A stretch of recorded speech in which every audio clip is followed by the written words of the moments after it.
morning, comrades. You're listening to WHIVLP New Orleans 102.3. This is your weekly Good Morning Comrade. Jeff and Robert here on the show. Robert, what's been going on? It's been a while since we were able to It, hook it up like really this for a show. has. Yeah. What you been up Um, to, bro? I don't know. Things personally are better. That's good. I might be getting a promotion at work. I don't know. We'll Yo, see. nice. I trust man nor beast. I steel is the only thing I can trust. Not women, not beasts, not men. Steel. The riddle of steel. So we'll see if that happens. I'm so cynical. I never have my hopes up about anything. I'm back in the gym, Hell yeah. so I won't say I'm lifting I'm not shaking the pillars of heaven because at 44 years old, I've learned there's no reason for me to do such a thing. I'm trying to keep my joints together, Yeah. but just 30 to 45 minutes, 4 days a week, is just like, man, it's my body responded. I don't want to be, I hate to be like I'm not a fitness guru or anything like that, but just like, if you're a man, I mean, women's the same way. We all have, it's just like one chromosome separates us, the XX versus XY. But you get a little, I'll tell you what, you get a little protein, you get a little protein in your body, you get a little testosterone going. It does wonders for your mental health. Like, I feel so much better. I sleep better. And it took like not even close to a month, not even a couple days shy of a month for my body just to like respond, and just like, I'm filling out and I feel better. And yeah, it's, please move your body, people. It's the only Yeah. one you're gonna Stay get. healthy. Like, if you, whatever you can do, like, don't, like, if you can lift, like, you need to lift heavy things Cardio. to you. Yeah, and I'm not. You can get your cardio in while you're lifting. I hate cardio. I hate it. I hate it so much. I hate, because it's boring. I have bad knees from the Marine Corps. It's Mhm. like but mostly it's boring. The bad knees is an excuse, but Well, mostly yeah, it's just like, there's it's there's mindless, there's low to no impact cardio like elliptical machines or boring, bikes or whatever. boring. My mind splits off. Like, if I am on an elliptical or something like that, like, I am got my phone, I'm playing a video, I'm trying to find distractions, I'm playing a video game on my phone, I'm doing something. But if you lift heavy, and heavy doesn't mean like, it literally means it's like whatever is heavy to you, because I'm not trying to be like pat people on the butt here. I'm just saying, like, okay, ants are strong, right? Mhm. But they're strong relatively. So if you're like a small person or an untrained, even if you're like an untrained person, whatever, the heaviest, the lightest weight that's going to get your muscles to respond is the weight you should be lifting. Everything past that is ego lifting. Everything past that is the train to broken tendons town. Don't do any more than that. So it's, what if your last rep is going, woo, that was heavy, and you're breathing hard, that's perfect. Anything more than that is just, it's just for show. You what they say in golf, you drive for dough. I mean, you drive for show, but you putt for dough. We're trying to get the dough. We don't care about the show. Mhm. But yeah, lift weights because you're gonna get your cardio in anyway because you're breathing heavy. It's great.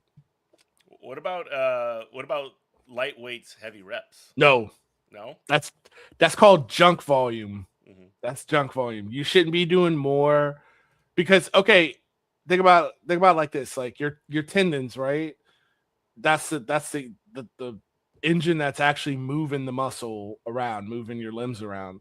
So if you're just giving them, you're putting on them more stress Hmm. with less recovery time. So just, you shouldn't be doing more than 12 reps. You're 12 to 15 max. Hmm. Your last rep should feel like, I could do one to two more, and that's it. And Hmm. that's where you have to be honest with yourself and be like, am I really one to two more? And if you're not, you just do a couple more, and then the next set you up the weight. But you don't want to be doing a bunch of junk volume, because, one, worst thing to me, boring, waste of time, junk volume. Two, you're just doing more of this Hmm. or this, So it's just giving your tendons more time to tear apart. Don't do that. Okay, cool. Well, this has Like been your theoretically, and this is pure. Nobody ever does this, but theoretically, if you could get under a load and move that weight one time, you did one set of one, and it was your absolute max. We knew it was your max to where like I can't do any forget weightlifting. If it's like my arms, I can't lift a feather after I'm done doing that one rep max. And you went home and you did that consistently 4 to 5 times a week, you would have the same benefit because all it is just giving your muscles the correct stimuli to make them grow. But if you were to do that, now you've taken it too far the other direction, and now you're like, oh, I'm gonna break my body. I'm gonna break my tendons by doing Mhm. one rep to death max. You don't want to do that. Gotcha. But Well, theoretically, could this has been your Good Morning Comrade Fitness Corner with Robert. everybody? I mean, like everybody should be training for the revolution. They really Yeah. should. You Yeah. gotta. There's 3 things. I say this all the time. There's 3 things you should know how to do physically. Um, you should know how to fire and maintain a firearm. You should know how to throw a punch, and you should know how to defend against being taken to the ground and also take somebody to the ground. Wrestling, boxing, basic firearms training. That's it. There you go. All this is for show. Yeah. Well, I'm not gonna do much of that right now because I have got a pinched nerve Yeah, in my right neck. back.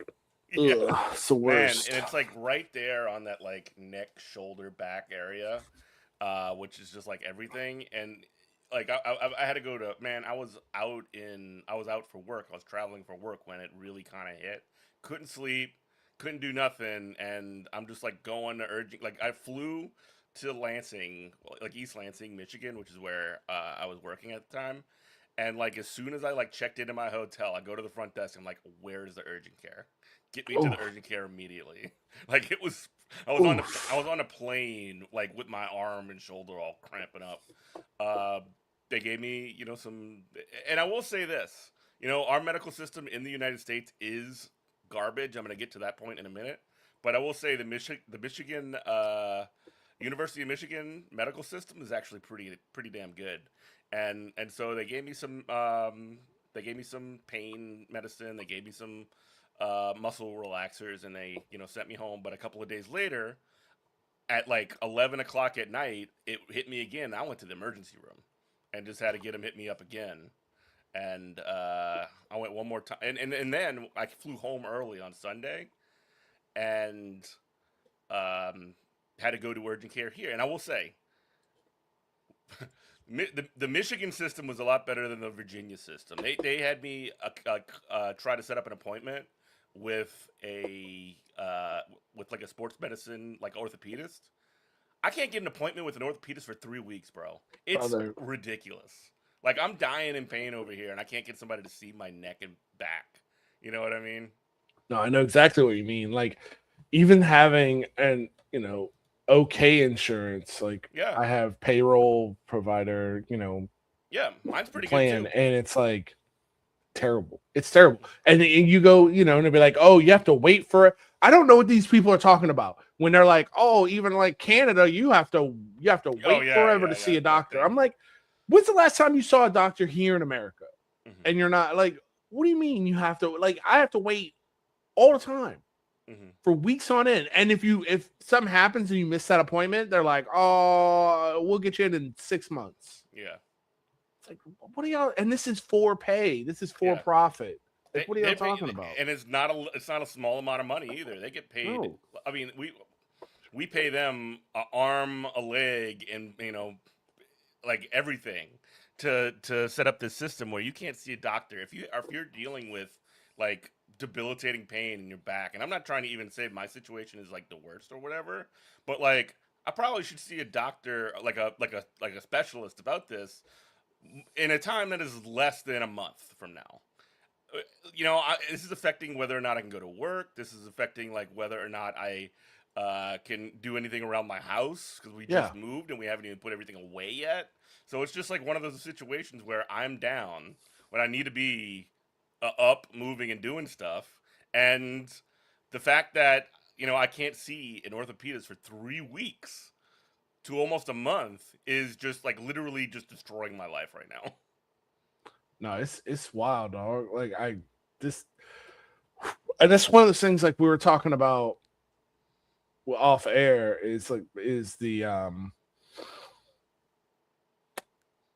I'm trying to link these two things together. We're talking about the I don't know how to call them ICE concentration camp riot, protest, whatever you want to call it. I'll just call it. It's a riot. I have no.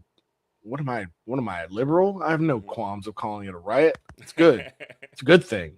Riots. Liberal. Yeah, riots are the language of the unheard.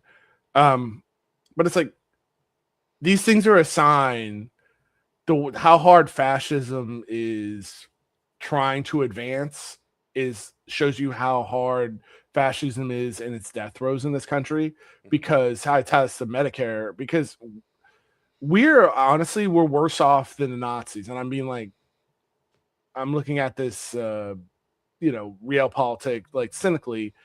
And when I say we're worse off than Nazis, I mean like at least the Nazis, they understood they had to make the trains run on time.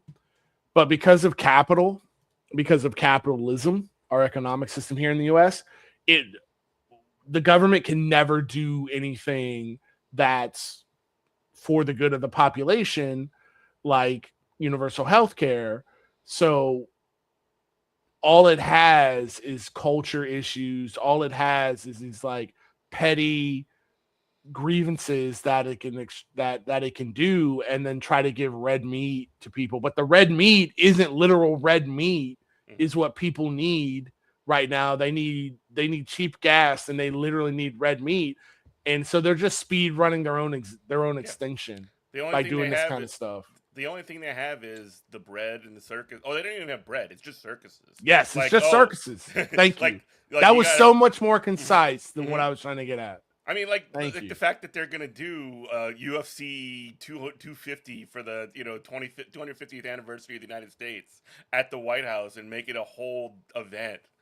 There was just reports recently that Donald Trump himself just recently invested in TKO, which is the owners of UFC and the WWE, and also some other boxing promotions or whatever. It's just this sort of like tripling down on, well, we'll do culture war stuff, never ending, and we'll set the crosshairs on immigrants, we'll set the crosshairs on trans people, or whatever it is, but you ain't getting even a scrap in the meantime. You're not getting a thing. In fact, your gas is going to be $6 because we're also going to be at war in Iran for no reason other than because we do whatever Israel tells us to do. Because Israel, yeah, that's it. I was having this discussion, and since we're dancing around that right now, I was having this discussion. There's a guy at my work. He's an older guy, and he watches Fox News all the time. And he's actually, I don't want to say it's surprising, but he is curious. So he knows that I'm like, slightly to the right of Che Guevara. And we have like legit conversations about politics and about, the world and all that. And I was like, look, dude, and it actually did get through to him. And I said, because I could see he started shaking his head. And I said, look, dude, we're talking about Iran. I was like, you can feel however you want, because he's talking about like, oh, Islam is terrible and that's they're crazy over there. And I hit him with the whole thing of just like, well, that whole regime is just our baby, right? Like we created that. And he was like, yeah, I guess you're right. But I go, look, man, at the end of the day, it's this. You can feel however you want to feel about Iran, but you have to understand we don't live in a sovereign country. And Bibi Netanyahu is your real president. And he just, Israel just tells us what to do. And they tell us jump and we say how high. Now, I said before we get into anything else, and I think like this is how people in our audience should approach it too. I said, look, before we get into anything else about who's got blackmail on who, why they're doing It this, doesn't matter. Epstein, none of it matters. None of that matters at all. You shouldn't even think about that kind of stuff because it'll drive you crazy. Yeah. It's almost a feedback loop to a distraction. It doesn't matter why. All you need to know is no other country can come here as an unregistered foreign agents and dump millions of dollars into our political system and decide who's getting elected and who's not. There's no other. So you don't have to worry about why they can do this. All you have to know is it's wrong. And they're picking off. They're picking off they're picking off Republicans now. They just like last week, Thomas Massey, who was the one guy who was like, actually, I'm a real libertarian, not like that fake Rand Paul, who's actually against war. And obviously, like, he's not somebody who is like a part of any kind of future broad coalition or whatever, but he's definitely like a dissenter on the right side, on the right wing side, as like pushing for essentially a ceasefire or whatever. Being one of the only people in the entire Congress on the Republican side that are anti-war, and that ended up being the most expensive House primary in history. They spent so much money on that and got that guy out, and like we're just essentially we're at cult when it comes to the right wing in the United States. I mean, it's not even close. And the left wing ain't much better. I mean, the Democrats ain't much better. There is a cult aspect to it. I feel like this is one of the things I just ranted about things that don't matter. Mm-hmm. And at the end of the day, this is a distinction without a difference. But it's like, yeah, MAGA is like the cult of Donald Trump is real, but it's always just existed, and it just waited for a leader that was strong enough to like unleash it. Right. Because the guys who are like, I don't know, they're like got Donald Trump like stuff in their house, and they're like, I don't know, you know what I'm saying? They're wearing the merch, and they're those guys are in the cult for sure. The dad from that Necessary Conversation podcast, essentially. Yeah. That's a cult. That's a guy in a cult. He's a cult member. But then I feel like the rest of them, like even okay, let's say the guy I talked to at work, I think it's sunk cost. Mm-hmm. I think it's like, oh, I can't be like, I have to just follow through with this. I can't be wrong. And it's that, I'm not wrong. I'm not owned. Oh, I turn to a corn cob, that kind of stuff. Right. Because what'll happen is, and I feel like why this conversation is actually important is because what's going to happen is Donald Trump will die of natural causes or whatever, the moon will fall into Lake Michigan or something. And one day Donald Trump will no longer be the fake president of the United States, and Bibi Netanyahu and Israel will still be our masters. But one day he will not be. So what will happen is they will start making, they've already started. They'll be like, oh, the Democrats hindered him, even though we had all branches of, Supreme Court, executive branch, and that damn Thomas Massey did more damage than you could possibly imagine. Yeah, they're going to start saying this kind of stuff. It's the same. I mean, liberals do the same thing. They did this after the previous presidential election when they said we don't need leftists, we don't care about Gaza. And then as soon as Kamala loses, they say, "Oh, those damn leftists threw the election." Mm-hmm. They're gonna cope with something, and I think the cope is more dangerous than the cult, mm-hmm. because people who are, I mean, I see it all the time. People who they're not in the cult, they'll just make excuses why true capitalism has never been tried. Mm-hmm.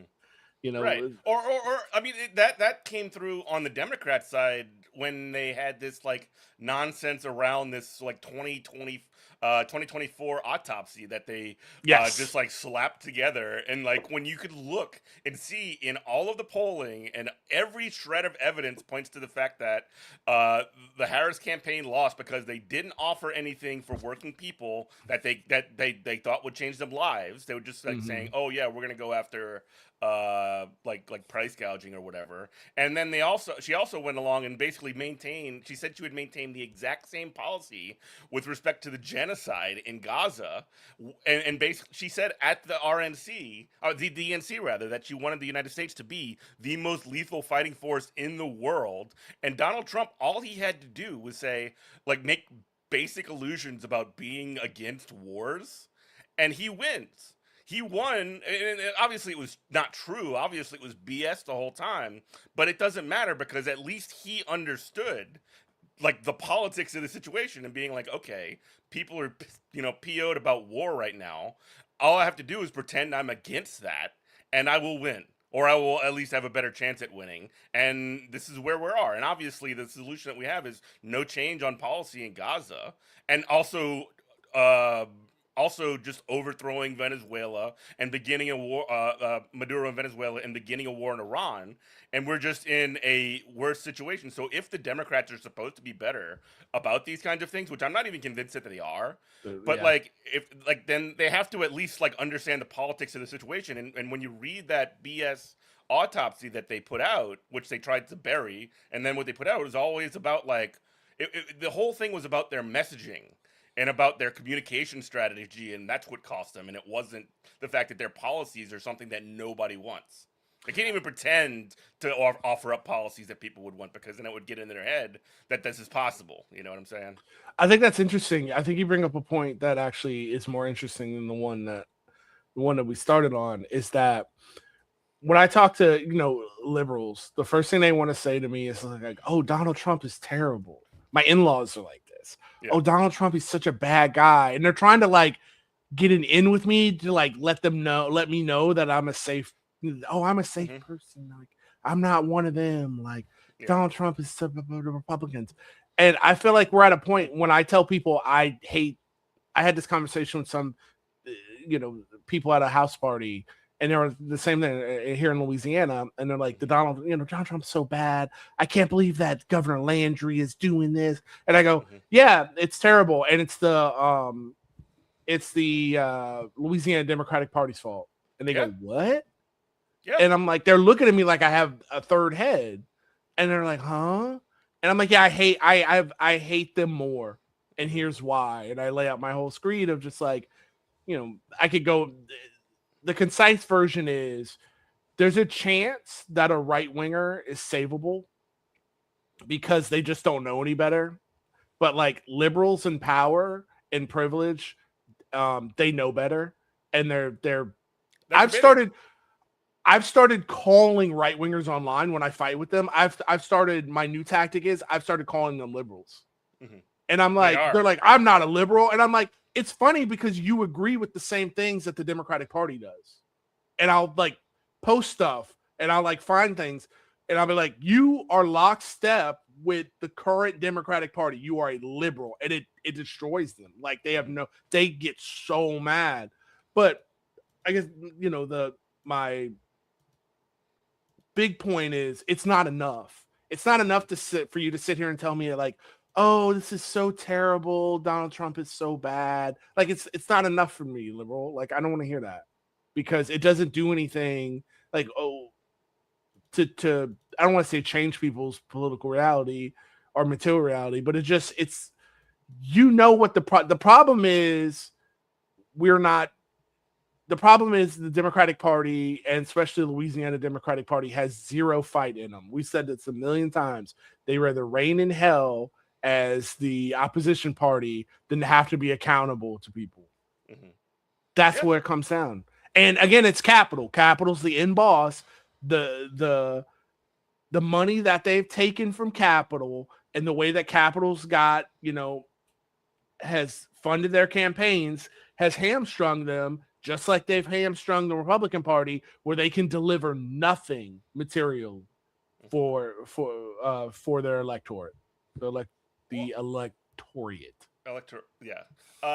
It's also like one of those things where, like, talking about American politics, like I've noticed this happens all the time, and it's been like this forever, where the right will just like look at the Democrats and they'll be like, "Oh, you guys are communists. You're basically you want to trans all the children, all trans everything or whatever. You're trying to, destroy all the mores of this country." And instead of just saying like, "What are you talking about? You're being ridiculous," Democrats respond to that by essentially saying, "No, we're not, and we're going to prove it by disciplining trans people locally or by throwing them 100%. under the bus." And like, and I live in Virginia now, and Abigail Spanberger, for example, runs as this centrist governor. And she says she's going to be standing with LGBT and with the unions and all this other stuff. She hasn't thrown LGBT folks under the bus yet, but she has thrown immigrants under the bus by allowing ICE, by vetoing a bill that would essentially ban ICE from showing up to like court hearings and schools and stuff like that. There was a public sector collective bargaining bill that would essentially allow state workers in the state of Virginia to form a union and get representation in a contract. She vetoed it.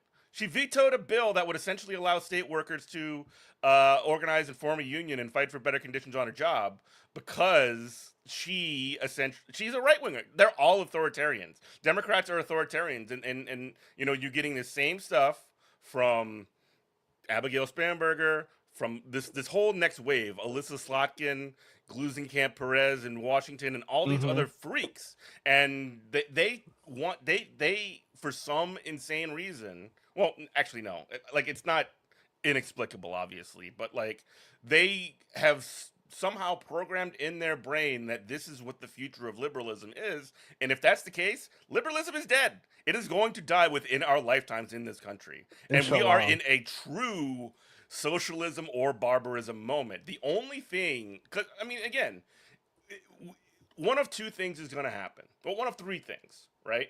One, we're just going to be in a never-ending back and forth. We get a Brandon style presidency where they don't do anything, and then we go right back to fascism over again, and it's just like those back and forth until we're just in straight up fascism. Two is just the fast way to fascism, where we just essentially have the Democratic Party just crumble and fail, and then next thing you know, the right wing does whatever it wants. Or then the third thing is we actually move things forward and actually have organization and power built in this country, which is what is the one I would like to see. I would rather not see the slow or the fast road to fascism.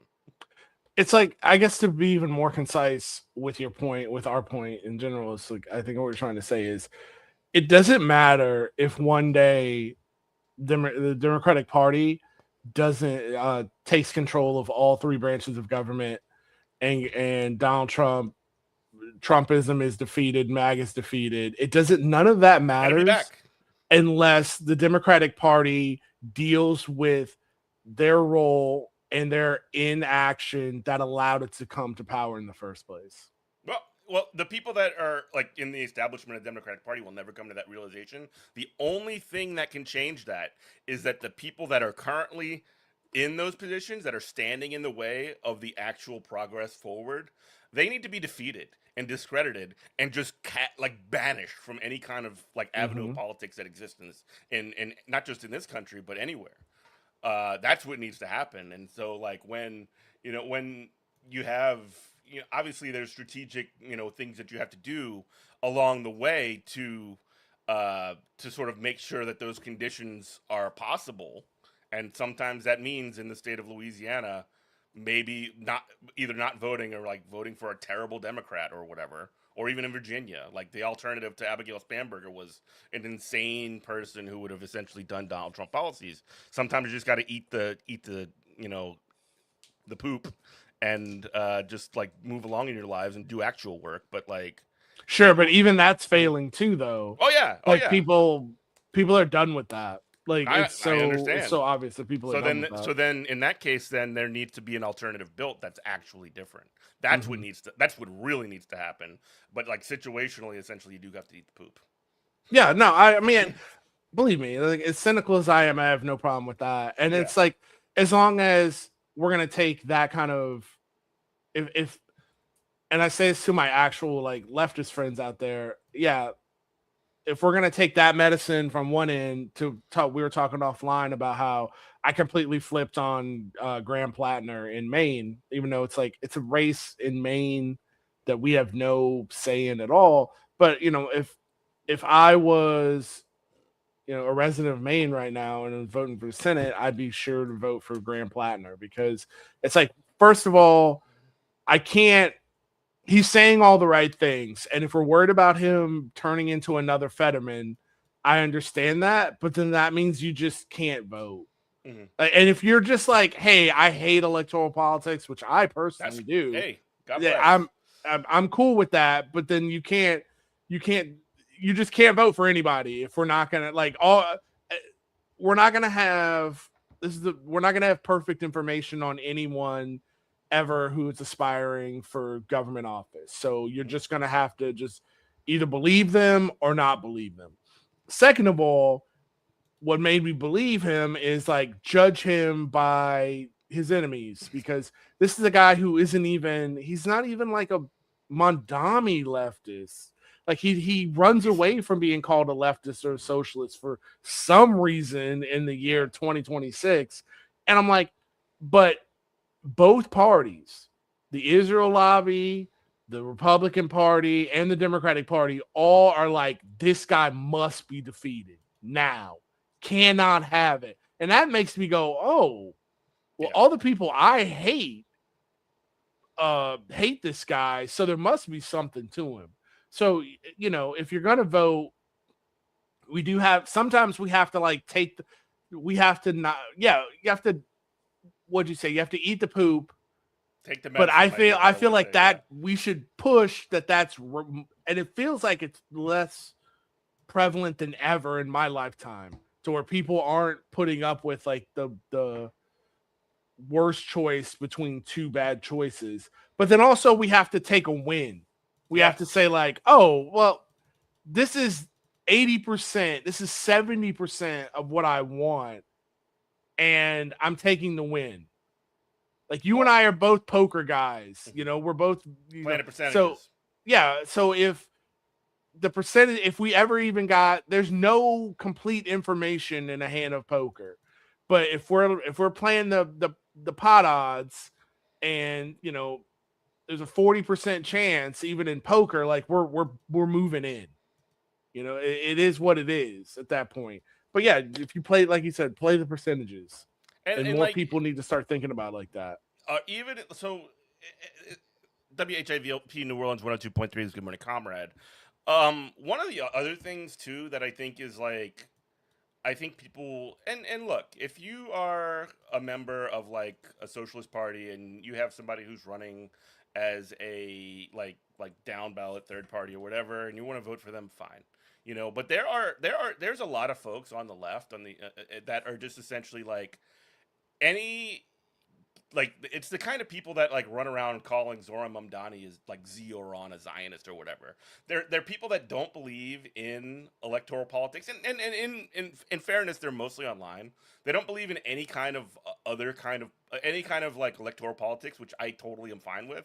But then they see somebody who is running as like a leftist platform for American politics, and they spend all of their time, instead of doing whatever it is that they should be doing to actually build something, going after somebody like Zoran Mamdani. Yeah, it's corny. It's crazy, man. I see so much of that. And maybe it's just the fact that I'm on Twitter still or on other forms of social media that just rot your brain and show you the dumbest stuff that you've ever seen in your entire life. But like the fact that people are wasting their time, the idea that exists just like messes with me. It's like, I thought you were raising, like, why don't you raise money for Palestinian families or whatever it is that you're doing? Like, why do you have to care about what's going on in the American politics? I'll elaborate on that just a bit, because I want to be like kind of careful with that language. My first thing is like, I don't want to be the whataboutism people, because that easily gets turned with like, well, you care about Palestine so much, or you don't care about the Congo. It's like, shut up. One, we don't fund the Congo, like blah, blah, blah. Sure. But my thing is, okay, you don't like, go back to Graham Plattner. I've had this fight. Yeah. I'm like, one, if you don't like Graham Plattner, then what is the plan? Yeah. What is the plan? Like, tell And me what you want. Who's the better candidate? So let's go knock doors. and that's not even like a bad faith question. Like literally, if it's not electoral politics, it's cool. Highlight what else could be done outside of electoral politics, because I'm all for it. If you want to support, steer people towards organizing their workplace, form a union, or organizing tenants, or whatever it is that you do, like have a rally, this or that, the other place, that's cool. Why are you talking about other stuff? Why are you talking about Graham Plattner so much? You don't even live in Maine. Yeah, I just want a plan. Like, if we're voting, then I have to have the best candidate. If we're doing revolution, tell me where to meet. But like all this is not helping anybody, and they think it's activism, and it makes me mad to no end. And it's probably, like you said, terminal online brain. I reinstalled Facebook. I don't know why I did that. That's crazy. But you're just a hardcore sicko like me, I guess. I know, I'm just a glutton for punishment, but it's just like, yeah, it's exactly right. Like, just what do you want to do then? What do you want to do? Just tell me where to meet. Tell me where to show up. But other than that, I don't want to hear you just tell me. I say it's all the time about socialism, about economics. People tell you, oh, that does, we can't do healthcare in this country. We can't do, free college. And I'm like, we put a man on the moon. Well, what are you telling? Well, I thought this was America. What are you telling me about what we can't do? How come all of like most of Europe can do free college, but we can't? Yeah. How come they can have socialized healthcare that is accessible and we can't? Like, what is okay? Let's talk about American exceptionalism. Why is America exceptionally bad at these kinds of like basic social like these aren't even like socialist policies. This is like social democracy basics. Well, I'm just saying, like, both ways work. When right wingers come at me with what we can't do, and then leftists come at me with what we can't do, well, then somebody needs to tell me what we can do, because that's all I've ever been hearing is what we cannot do in this country. While it seems like the most evil people in this country who only care about advancing capital keep doing what it is they want to do all day. Yeah. They can do whatever they want whenever they want, but when it comes to actually like moving, yeah, exactly. I 100% agree. Cool. So NATO's breaking down, right? What's that? You said NATO was breaking down. Oh, I did. I have an article here that we can read out. This is crazy to me, and I'm like, I don't know how to feel about it. I don't really have a stance on it. It's real. The old world is dying sort of situation. If there's anything to be taken away from it, but like, go ahead and I'll read the CNN article here.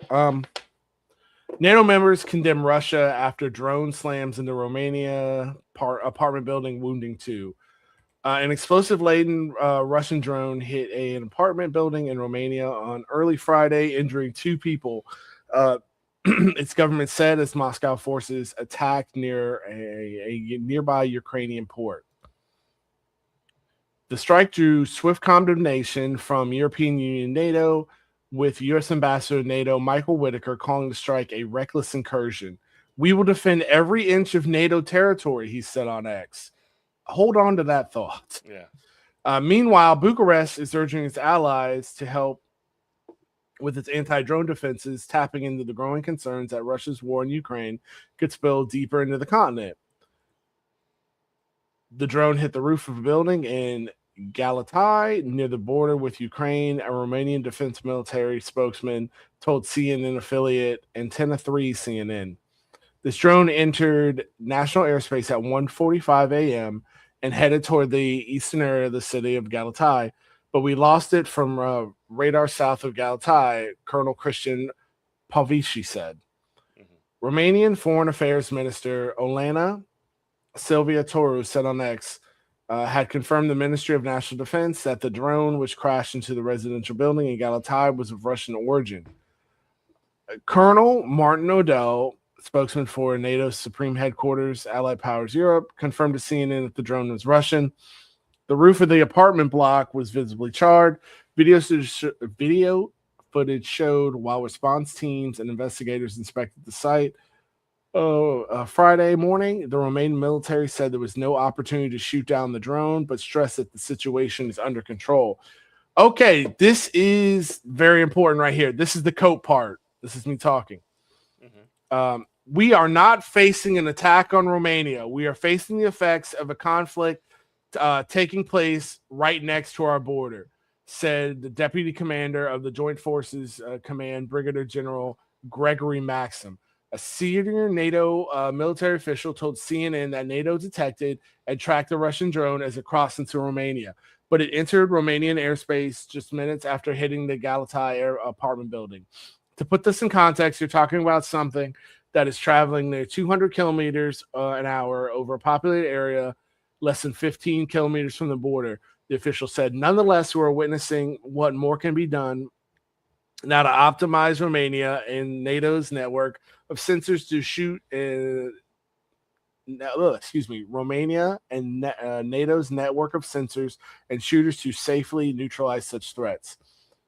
The official added that NATO is working with Romania to bring its MUROPS counter-drone system under NATO control, and said Russia's continued recklessness demands that allies continue to identify additional defense forces and capabilities on the Eastern Alliance Eastern Century mission. So on Friday, no, you're good. On Friday, NATO flew an airborne early warning E-3A aircraft to increase its air domain awareness, officials said. Let's see here. Irresponsible escalation. Toru said the foreign minister had summoned Russia's ambassador to Bucharest and that Russia's actions represent a serious and irresponsible escalation. Later Friday, Romanian President Nicolae declared a Russian consul in the southeastern seaside city of Constanța a persona non grata, saying that the consulate will close. Now, this is very important. So this statement by the Russian president saying that we're closing Russian consulates and we're making your ambassadors persona non grata conflicts 100% directly and does not make any sense, saying, hey, this is just a big oopsie doopsie by Russia. So if those of you who are listening who don't understand why this is such a big deal, what's supposed to be happening is because when Romania is a NATO Article 5 country, meaning that if any NATO Article 5 country is attacked, then all Article 5 countries are supposed to immediately declare war on the aggressor. We should be in World War III right now against Russia. We should be. And I don't know how to feel about that because we've had discussions, the Ukrainian war, invasion of Ukraine has been going on for years now. Jeff and I have talked about this for years. I'm no fan of NATO. I'm no fan of Russia. I think Ukraine was stupid for believing America that we were going to a dying empire was going to have its best interests at heart, and they should have just built nukes, acquired nuclear arms to stave off a Russian invasion. They gave up their nukes. That's the whole thing. That's crazy. They gave so for people, just a quick history lesson. Like the reason that Russia was even able to invade Ukraine was because back in the 90s, Ukraine gave up their nukes in the post-Soviet era. They gave up their nukes in exchange for essentially a promise from the United States that they would essentially be their protector. And so fast forward a couple of decades when, also part of it was, I believe, they were like not allowed to be a part of NATO. And that was sort of like a part of it would appease Russia. And now when you look at it, like there was a lot of talk about adding Ukraine into NATO, which is a huge, difference in what had been happening. And Ukraine butts right up against Russia. And Russia does not want NATO to be right there at their doorstep at yet another front. So they essentially, and I'm not defending Russia, they decided to go crazy mode and invade Ukraine. And that's sort of like, I skipped over Maidan, obviously, which was in 2015, which was when they essentially had a right-wing overthrow of the Ukrainian government. But like the Cliff Notes version leads to that. But essentially, what what Ukraine had was a promise from the United States to be Ukraine's protector should Russia invade. And then when Russia invaded, we sent them arms, but we didn't go to war with Russia, which I'm glad that we didn't. But it was one of these sorts of situations, as you said, where a dying empire couldn't keep its promise. Right. Yeah, like why you would trust America about anything is crazy mode. Like you should not. I don't. You shouldn't do that. But I'm just like I really don't know how to think about this because, yeah, I'm glad that nukes aren't being currently launched. And we're not all dying in nuclear hellfire. That's really good. But there's just so much wrong here because if you're telling me, and I don't even like NATO. NATO should be gone. NATO needs to go. But if you're telling me my tax money, my taxes, the brain power, and just the resources that it takes, because the United States is NATO, to keep this thing going. And now we have a test of Article 5, really a second one, because Poland got hit by a weird strike, not that like a year ago. The same way. It was just like, I can't remember what it was, but it was another oopsie from Russia. But it's like, if you're telling me that, what is it there for? Why are we even talking about this thing instead of just saying, hey, y'all, this thing is no longer valid. We're not going to have your back. It's actually disrespectful and dangerous for you to think that we are. So we all just got to go our own way now. And, go with God and peace be with y'all. And I hope everything works out. But this shit of this thing, 4650, this thing of saying like, we have this organization that's supposed to stop you from getting attacked. And if not, you don't even have to be in the organization. If you just flirt with the organization, the country that we have this organization set up for, if and when they attack you, we won't do anything about it except send you old munitions that are just gonna for capitalism, because that drains our munition stocks, and now we get to buy more munitions from weapons contractors. And any of you other countries that get a weird attack, a rogue drone, a rogue rocket, a rogue missile, we're not going to do anything about that either. Even though we've written explicitly, if this kind of thing's supposed to happen, it ever happens, we're all supposed to go to war now, but we're not going to do that. What is the point? What is the purpose? I don't understand it. That's where I'm at. That's where I'm torn. And I can't really understand how to feel about it. Yeah. I mean, it is again, and maybe they're gonna find some kind of way to sort of define whatever happened. This incident in Romania. Well, they already have. Like you just read it. Well, what I mean to say is they'll find a way to define it as like, oh, this doesn't trigger Article 5. That's what I'm trying to say. Like, well, they're already saying we weren't attacked. This was just a collateral damage mistake. Right. Exactly. So they're gonna do that. What does it matter?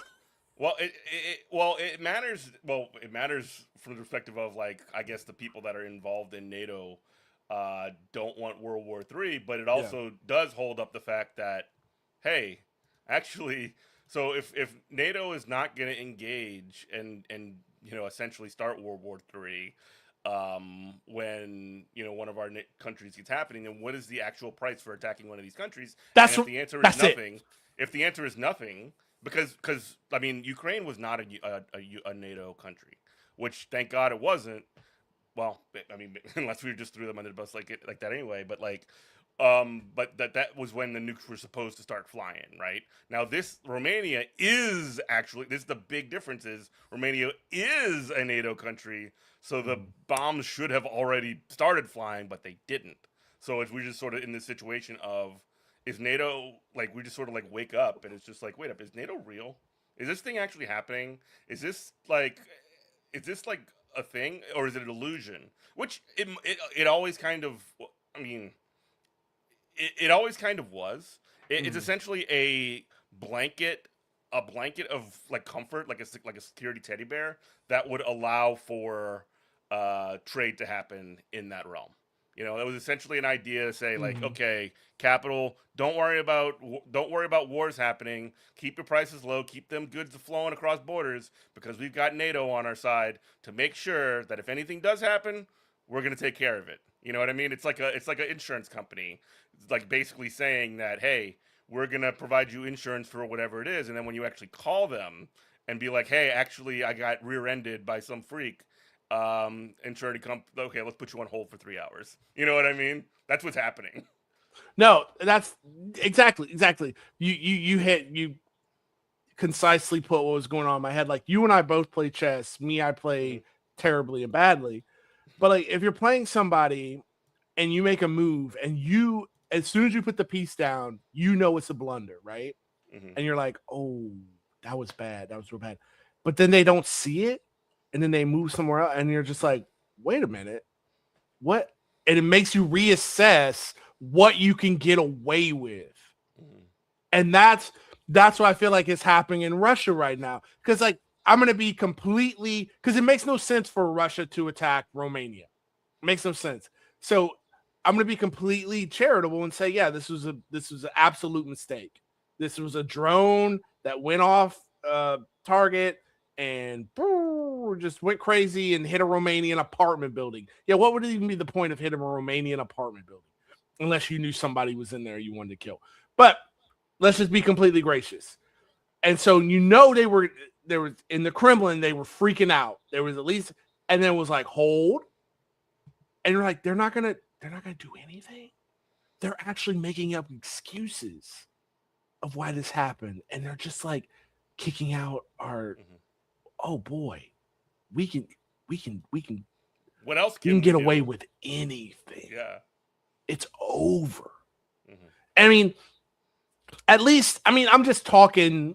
I've never been in those rooms. Thank God. I'm not a monster, so I'm never going to be in those rooms. But I got to imagine it's President Robert Johnson, right? I'm president, and like, we're in this, you know, they invade Ukraine, and we're trying to not stave off World War III while also bolstering Ukraine the whole bit. And this happens. Well, I got to get on the red phone, and I got to call Vladimir, and I go, Vlad,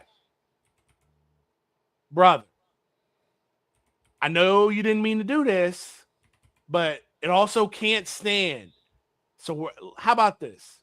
We're not even gonna launch on you. We're not launching nukes. That's crazy. We're not gonna launch our missiles because we ain't got them right now between this. But dog, I gotta take some territory. I gotta do boots on the ground. You can't make me look ridiculous like this. Yeah, exactly. I gotta do boots on the ground somewhere, bro. I can't tell you where it's at, but we're coming. And just be cool. We're not gonna, don't launch on us. We won't launch on you, but we gotta do something. This has to be answered for. Yeah. Because if not, this whole fake thing that we've set up post World War II, it means nothing. So it's like, either dismantle NATO or you gotta at least do. I mean, you know who does this? Iran. Iran does this so well. They go, America, we can't let this stand. We gotta do something. Look, we're hitting this airbase on this day. Evacuate your people. Yeah. And they do it. And they do it, and they say, yep, we got our retribution, and that's the end of it. Iran does this. It can be done. That was the 12-day war. It happened last year. But then all of a sudden, the United States just decided, you know what? We're just going to open fire. That's because we're stupid, and we look at rationality. Like I said, I don't know, for all my super nerds out here, we're like, the American Empire is a weird amalgamation of the orcs from Warhammer 40K and the Imperium of Man. We are so dumb and crazy and arrogant. we see rationality as weakness. Mm-hmm. And we attack and we pounce on it, which you can't deal with us like that. You have to treat us like, oh, they're crazy. They're crazy, and we have to make them bleed. I mean, throughout history, throughout all the wars that we've lost in history, that's how we've been dealt with. Like you have to show us that you're crazier than we are. And as soon as you show us you're crazier, we leave you alone. Mm-hmm. That's how it works. And we're you know, it's funny too, because like the way, and look, I'm not a fan of the Iranian, regime or anything like that either. But like the fact that like the United States and like people on television constantly 24/7 will just say over and over again, like dehumanize like the entire society that Iran has, and say that like essentially equate them to barbarians when we're the ones that attacked them. We're the ones that started this fight, that started this whole war, and then all of a sudden it's just like you're supposed to take these people on faith when they've been doing this exact same thing for damn near 100 years. Mm-hmm. And it never works. Didn't work in Korea, didn't work in Vietnam, didn't work in Iraq and Afghanistan. It's not working in Iran right now.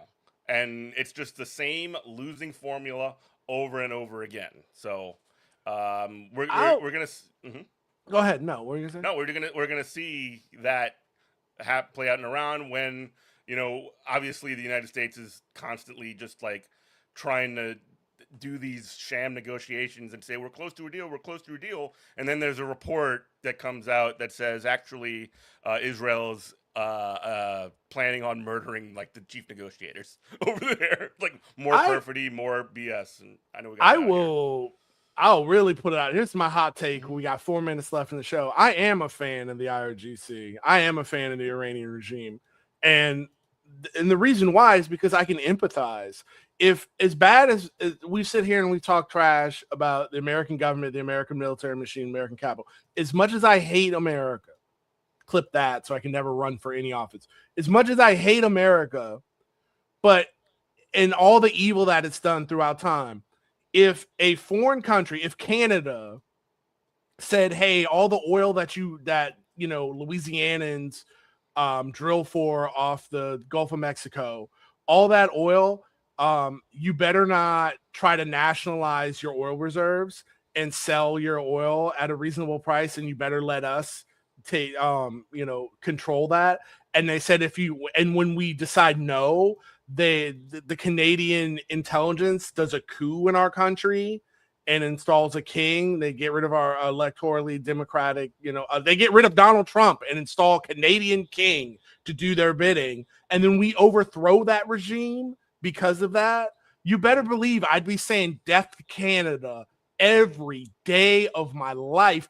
And just because you're paranoid doesn't mean they're not out to get you. They've got the CIA and the Mossad so far up the behind. Of course they're going to be insane. Yeah. And it's like, we've never given them a chance to do anything else. So instead of just saying, hey, will you just sell us your oil at a reasonable price and we can all make a little bit of money? No, we have to have all the profit. Capital has to have all the profit. Well, then we've never given them a chance. Well, of course, their regime is going to do wild stuff because we've never given them a chance because we're constantly trying to overthrow it. Yep. It's like, 100%. I take it as this, like I have firearms. I'm not a fan of guns. Like they're not penis extenders for me. I don't feel any kind of emotional thing about them, but I have them because we live in a crazy world. So it's like, I would throw these things into the fire today if I didn't feel like I needed to own them. Mm-hmm. We've never given that country that chance. So how do you expect them to act? So I throw my lot in with them. All right. Well, thank you for listening to Good Morning Comrade. Robert and I, we do have to go. We'll be back next week. We are on Mondays on WHIV LP New Orleans 102.3. We're also available for syndication through the Pacifica Network. So call your local Pacifica station and tell them that you want Good Morning Comrade. Thank you, everyone, for listening. We love you. Bye-bye. Bye.